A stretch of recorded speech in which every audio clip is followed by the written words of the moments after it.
మీ పీసీని on చేసినప్పుడు, మీ PC కనుక on అవ్వకపోతే లైక్ దాంట్లో ఉన్నటువంటి ఫ్యాన్స్ తిరగకపోయినా, లేదా డిస్‌ప్లే అనేది బ్లాక్ స్క్రీన్ వచ్చినా, లేదా నో సిగ్నల్ వచ్చినా, మీకు ఒక చిన్న టెన్షన్ అనేది క్రియేట్ అవుతుంది కదా! ఇలా నాకు చాలా సార్లు అయితే జరిగింది.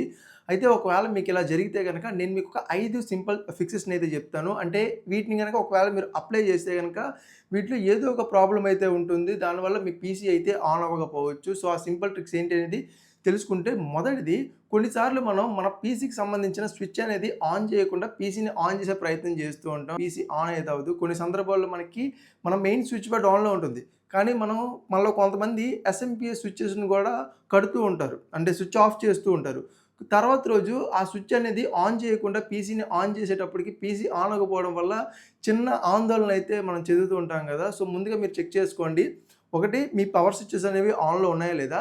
2 ఏదైతే మనకి మన సిస్టమ్ ఉంటుందో దాని బ్యాక్ సైడ్ మనం ఏదైతే పవర్ సప్లై ప్లగ్ పెడతాం కదా! అది కొన్నిసార్లు లూజ్‌గా ఉండొచ్చు. ఈ లూజ్‌గా ఉండడం వల్ల కూడా మన పీసీకి పవర్ అనేది రాకపోవడం వల్ల పీసీ ఆన్ అయితే అవ్వదు కాబట్టి ప్రాపర్‌గా దాన్ని చెక్ చేసుకోండి. మోస్ట్ ఆఫ్ ది టైమ్ మనకి ఇలాగా స్విచ్ ఆన్ అంటే మర్చిపోయి స్విచ్ ఆఫ్‌లో ఉండగా మనం పీసీని ఆన్ చేయడం గానీ, లేదా వైర్ అనేది లూజ్‌గా ఉండడం వల్ల గానీ మన పీసీ ఆన్ అయితే అవ్వదు కాబట్టి దాన్ని చెక్ చేసుకోండి. ఒకవేళ మీక్కడ ప్రాపర్‌గా అంతా బానే ఉంది, స్విచ్ అన్నీ బానే ఉన్నాయనుకుంటే మనకేమవుతుందంటే మనం ఏదైతే క్యాబినెట్ యూజ్ చేస్తాం కదా! ఈ క్యాబినెట్‌కి సంబంధించిన పవర్ బటన్ అనేది పోతూ ఉంటుంది. అంటే మనకి దానికి నంబర్ ఆఫ్ క్లిక్స్ అని ఉంటాయి. ఆ క్లిక్స్ అయిపోయిన తర్వాత ఆ స్విచ్ అనేది పోతుంది. కొన్నిసార్లు మనం స్విచ్‌ని ఎంత ప్రెస్ చేసినా సరే పవర్ అనేది ఆన్ అవ్వదు. ఒకవేళ అలా జరుగుతుంటయితే మీ ఏదైతే క్యాబినెట్ ఉంటుందో దానికి సంబంధించి సైడ్ ప్యానెల్స్ ఉంటాయి కదా! సైడ్ ప్యానెల్‌ని తీయండి. సైడ్ ప్యానెల్ రిమూవ్ చేసిన తర్వాత మీ పవర్ బటన్‌కి సంబంధించి ఏవైతే వైర్స్ మీ మదర్ బోర్డ్‌లోని పవర్ స్విచ్ అనే ఒక కిందయితే మనకి బోల్డన్ని పిన్స్ అయితే ఉంటాయి. దాంట్లో మనకి పవర్ స్విచ్ అని చెప్పి 2 వైర్స్ అయితే అక్కడ కనెక్ట్ అయ్యి ఉంటాయి. ఆ వైర్ రెండిటిని తీసేసి స్క్రూ డ్రైవరు లేదా టెస్టర్‌తోని ఏవైతే పవర్ స్విచ్‌కి సంబంధించిన 2 పిన్స్ ఉన్నాయో ఆ రెండిటిని కూడా షార్ట్ చేయండి. షార్ట్ చేయడం ద్వారా పవర్ జనరేట్ అయ్యి పవర్ ఆన్ పీసీ ఆన్ అయిందనుకోండి, ఏదైతే స్విచ్ ఉందో ఆ స్విచ్ పోయింది అని అర్థం. సో, దీన్ని మీరు ఐదర్ స్విచ్‌ని రీప్లేస్ చేసుకోవచ్చు. లేదంటే కొత్త క్యాబినెట్‌ని మీరు చేంజ్ అయితే చేసుకోవచ్చు. నా ఉద్దేశం స్విచ్‌ని చేంజ్ చేసుకుంటే సరిపోతుంది. కాకపోతే మీకు వీళ్ళు స్విచ్‌ని చేంజెస్ అయితే చేయరు. లైక్ చాలా వరకు రిపేర్ షాప్‌లు ఏవైతే ఉంటాయో కదా కంప్యూటర్‌కి సంబంధించినవి ఎక్కడైతే రిపేర్ చేయరు. కంప్లీట్‌గా మీరు క్యాబినెట్‌నే రీప్లేస్ చేసుకోవాలి అనేది చెప్తుంటారు. కాబట్టి దాన్నైతే మీరు ఒకసారి గుర్తుంచుకోండి.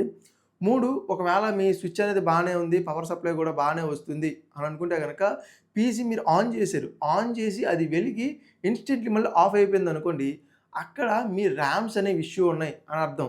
సో, ఎప్పుడైతే మీ పీసీ ఆన్ అయ్యింది. ఆన్ అయ్యి వెంటనే మళ్ళీ ఆఫ్ అయిపోయిందంటే గనక ఖచ్చితంగా ర్యామ్స్ ఫాల్టేజ్ అంటే ఏదైతే ర్యాము మన పీసీ ఆన్ చేసినప్పుడు బయోస్ ఇన్ఫర్మేషన్ ఉంటుంది కదా! ఆ బయోస్ ఇన్ఫర్మేషన్ అనేది మన సీపీయూ వరకు అప్డేట్ చేయలేకపోవడం వల్ల మనకి ఇలాగా పీసీ ఆన్ అయ్యి ఆఫ్ అయిపోతుంది. సో, దీనికి సింపుల్ ఫిక్స్ ఏంటంటే ముందు మీ పీసీని కంప్లీట్‌గా షట్ డౌన్ చేయండి. షట్ డౌన్ చేసి ఏదైతే పవర్ సాకెట్ పిన్ ఉంటుంది కదా! దాన్ని తీయండి. ఎందుకంటే కొన్నిసార్లు మన ఇంటికి రివర్స్ కరెంట్ అనేది వస్తుంది.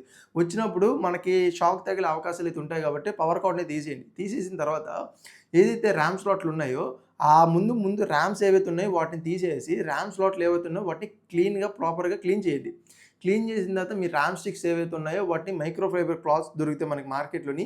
అలాంటివి మీ దగ్గర ఉంటే గనక వాటితోని క్లీన్ చేసుకోండి. ఏవైతే ఆ గోల్డెన్ స్ట్రిప్స్ ఉంటాయి కదా! కనెక్టర్స్ వాటినైతే పిన్స్‌నైతే క్లీన్‌గా క్లీన్ చేసుకొని దాని తర్వాత మీ ర్యామ్స్ స్లాట్లు ఏవైతే ఉంటాయో వాటిలో ఇన్సర్ట్ చేయండి. ఇన్సర్ట్ చేసేటప్పుడు మనకి ఆ క్లిక్కీ సౌండ్ అయితే వస్తుంది. కన్ఫర్మ్ చేసుకున్న తర్వాత ఇప్పుడు మీ పీసీని ఆన్ చేయండి. ఇలా చేసి చాలా సిట్యుయేషన్‌లో కూడా పీసీ అనేది ఆన్ అవుతుంది. అంటే మన ర్యామ్ అనేది ఏదైతే బయోస్ ఇన్ఫర్మేషన్ ఉంటుందో అది అందించలేక మన పీసీ అనేది కొన్నిసార్లు ఆన్ అయితే అవ్వదు. అంటే ఆన్ అయ్యి ఇన్‌స్టంట్ ఆఫ్ అయితుంది. సో, అలాంటి సిట్యుయేషన్‌లో మీకు ఈ ర్యామ్‌కి సంబంధించి అయితే ఇష్యూ ఉండొచ్చు. సో, దాన్ని చెక్ చేయండి. ఒకవేళ ర్యామ్ బానే ఉంది. డిస్‌ప్లే అసలు బ్లాక్ స్క్రీన్ వస్తుంది. ఓవరాల్ పీసీ మొత్తం ఆన్ అయింది. డిస్‌ప్లే మాత్రం అవుట్‌పుట్ అంటే రావట్లేదు. లేదా నో సిగ్నల్ అని చెప్పి హోర్డింగ్ నడుస్తూ ఉంది అనుకుంటే గనక మీరు చెక్ చేయాల్సింది ఒకవేళ మీకాడ బ్లాక్ స్క్రీన్ ఉంటే ముందు మీ మానిటర్‌కి సంబంధించిన పవర్ సప్లై ఆన్ చేశారో లేదో చెక్ చేసుకోండి. వన్స్ ఆన్‌లో ఉంటే గనక ఏదైతే మీ కేబుల్ ఉంది కదా! ఐదర్ హెచ్‌డీఎంఐ కావచ్చు, లేదా వీజీఏ కేబుల్ కావచ్చు, లేదా డిస్‌ప్లే పోర్ట్ కావచ్చు. ఈ కేబుల్స్ అనేవి ప్రాపర్‌గా కనెక్ట్ అయ్యి ఉన్నాయా లేదా చూసుకోండి. లైక్ కొన్నిసార్లు ఏమవుద్దంటే మన మదర్ బోర్డ్ మన మానిటర్‌లోని 2 లేదా 3 స్లాట్సే ఇస్తారు. హెచ్‌డీఎంఐ స్లాటు ఒక 2 అనో లేదా డిస్‌ప్లే స్లాట్లు 2 అని చెప్పి. మనం ఒక దాంట్లో పెట్టి మన మానిటర్‌కి సంబంధించిన సెట్టింగ్స్‌లోనేమో మనం హెచ్‌డీఎంఐ 2కి సంబంధించిన అవుట్‌పుట్ చూస్తుంటాం. సో, ఇలాంటి సిట్యుయేషన్‌లో కూడా మన పీసీ అనేది ఆన్ అవ్వదు. కాబట్టి కొన్నిసార్లు మనం ఏదైనా చేంజెస్ చేస్తే గనక వాటిని ఒకసారి రెక్టిఫై చేసుకోండి. అండ్ ఏదైతే మన పీసీ నుంచి వచ్చేటువంటి మన డిస్‌ప్లే అవుట్‌పుట్ ఉంటుంది గదా! అది మన మదర్ బోర్డ్‌కి సంబంధించింది కాకుండా, మన గ్రాఫిక్ కార్డ్‌కి సంబంధించి ఒకవేళ గ్రాఫిక్ కార్డ్ ఉంటే, గ్రాఫిక్ కార్డ్‌కి సంబంధించిన అవుట్‌పుట్ స్లాట్ ఏదైతే ఉంటుందో, అందు నుంచి మనం తీసుకోవాలి. మనలో కొంతమందికి తెలియక ఏదైతే మన మదర్ బోర్డ్ నుంచి వచ్చేటువంటి హెచ్‌డీఎంఐ స్లాట్ ఉంటుందో, అందులో వైర్‌ని పెట్టి అవుట్‌పుట్‌ని ఎక్స్‌పెక్ట్ చేస్తూ ఉంటారు. సో, అలాగా అవుట్‌పుట్ అయితే రాదు. ఒకవేళ మీ ఇక్కడ గ్రాఫిక్ కార్డ్ లేకపోతే ఎక్స్‌టర్నల్‌గా గ్రాఫిక్ కార్డ్ లేకపోతే, ఇంటర్నల్ గ్రాఫిక్ కార్డ్ ద్వారా మీకు అప్పుడు మదర్ బోర్డ్ నుంచి హెచ్‌డీఎంఐ త్రూ పనిచేస్తుంది గానీ, మీరు ఒక గ్రాఫిక్ కార్డ్‌ని యాడ్ చేస్తే మాత్రం గ్రాఫిక్ కార్డ్ త్రూనే అవుట్‌పుట్ వస్తూ ఉంటుంది. దాన్ని కూడా మీరు చెక్ చేసుకోండి. సో, ఒకవేళ మీకు ఆ ఇష్యూ వచ్చిందనుకోండి, ఏం చేస్తారంటే కంప్లీట్‌గా మీ పీసీని షట్ డౌన్ చేసి, పవర్ కార్డ్ తీసేసి, ఏదైతే గ్రాఫిక్ కార్డ్ ఉందో దాన్ని రిమూవ్ చేసి, స్లాట్‌ని క్లీన్ చేసి, ఒకవేళ మీ ప్రాసెసర్‌లో ఇంటిగ్రేటెడ్ గ్రాఫిక్ కార్డ్ ఉందనుకోండి, ఇంటిగ్రేటెడ్ గ్రాఫిక్ కార్డ్ సపోర్ట్ ఉంటే గనక, వితౌట్ ఎనీ గ్రాఫిక్ కార్డ్ పీసీని ఆన్ చేయండి. ఆన్ చేసిన తర్వాత పీసీ ఆన్ అయిందనుకోండి, మళ్ళీ గ్రాఫిక్ కార్డ్ పెట్టి ఆన్ చేయండి. అలా ఆన్ అయితే గనక ఓకే. అలాగ ఆన్ అవ్వకపోతే గనక మీ గ్రాఫిక్ కార్డ్‌లోని ఏదైనా ఫాల్ట్ ఉంది అని చెప్పి అర్థం చేసుకొని, గ్రాఫిక్ కార్డ్ అనేది మీ బడ్జెట్‌కి తగ్గట్టు మీరు అప్‌గ్రేడ్ అయితే చేసుకోండి. ఇన్ కేస్ అలా కూడా కాలేదు అసలు అనుకుంటే గనక, అంటే గ్రాఫిక్ కార్డ్ అంతా బానే ఉంది. ఓవరాల్ కండిషన్ బాగుంది అనుకుంటే గనక, మీ బయోస్ అప్డేట్ అని బయోస్‌కి సంబంధించి ఏదైతే సీమోస్ చిప్ ఉంటుంది గదా! అక్కడ ఏదైనా ఇష్యూ అయితే ఉండొచ్చు. మన మదర్ బోర్డ్‌లోని సీమోస్ చిప్ అని చెప్పి ఒక చిప్ ఉంటుంది. ఇదేం చేస్తుందంటే, మన బయోస్‌కి సంబంధించిన ఇన్ఫర్మేషన్ ఏదైతే ఉంటుందో అదంతా కూడా తనలో స్టోర్ చేసుకుంటుంది. అంటే ఈరోజు నైట్ మనం మన పీసీని షట్ డౌన్ చేసి, మళ్ళీ రేపు మార్నింగ్ మనం ఓపెన్ చేస్తాం గదా!